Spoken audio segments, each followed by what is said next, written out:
मियाँ कलीम अली हैं जी साहिवाल से। वो कहते हैं क्या बिलावल और मरियम में वज़ीर आज़म बनने की काबिलियत है?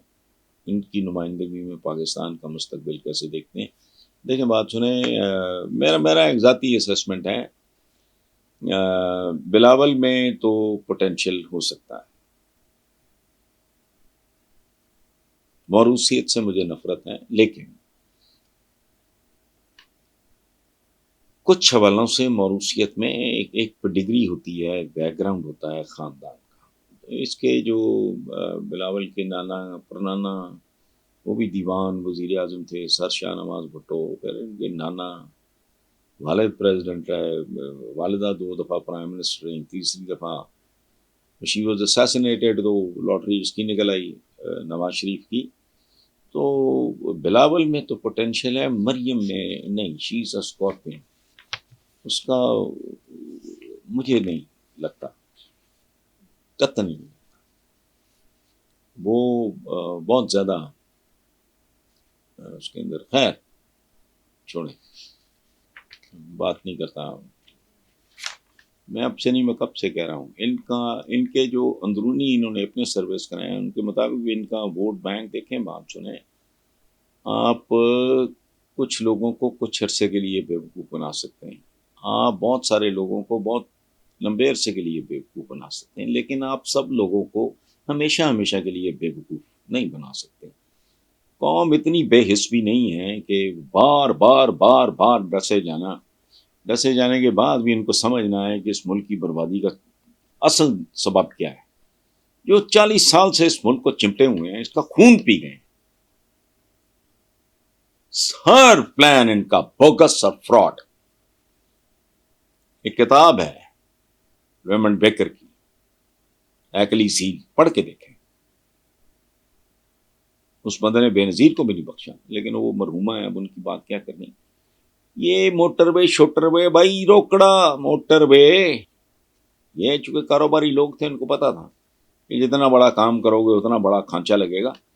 बेसिकली ये जो कुछ इनके साथ हुआ है, ये टीकियां मिटियां सारी हवा हो गई, वो एक अलग बात है। लेकिन प्रैक्टिकली ये कितना कितना बड़ा फ्रॉड।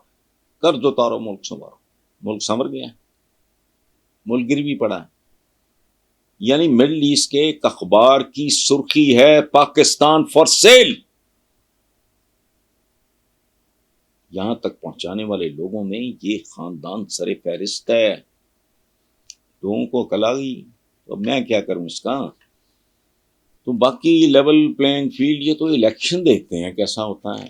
अगर अनफेयर होगा, उसके नतायज और तरह के होंगे, बहुत भयानक भी हो सकते हैं। People will lose faith in their country. और आगे ही बहुत अजीब तरह का एक सूरत हाल है, मैं उसके बारे में सोचना भी नहीं चाहता, मुझे डिप्रेशन होता है। तो इमरान खान को सजा हो, देखो बात सुनो, आप पीपल्स पार्टी को ख़त्म तो नहीं कर सके ना, भुट्टो को फांसी दे के की, तो उसको तो सजा ही होनी है ना। बाकी क्या होगा वो देखते जाएं। लेकिन एक बात पक्की है, नवाज शरीफ, मैं कब से कह रहा हूं, ये ब्लफ कॉल करो या आओ तो सही, पता लग जाएगा किस भाव बिकती है। और एक और बात, फकीदुल मिसाल इस्तकबाल, वो तो खरीदा जा सकता है। मजदूरों को दिहाड़ियां दे के भूख नंग गांव में, तो माड़ा मोटा इस्तकबाल रीजनेबल सा हो जाएगा। वोट कहां से लोगे? बिकॉज नाउ पीपल हेट दम। एक होता है ला ताल्लुकी, ये जी मुझे नहीं, किसी से कोई ताल्लुक नहीं रहा, मैंने अब खुद को डिटैच कर लिया। एक है नफरत। लोगों को बिलाखिर ये बात समझ आ गई है कि जो लोग ज्यादातर इक़्तिदार में रहे गुज़श्ता 40-42, ये 80s के शुरू में नवाज शरीफ ने नकब लगाई थी जियाउल हक।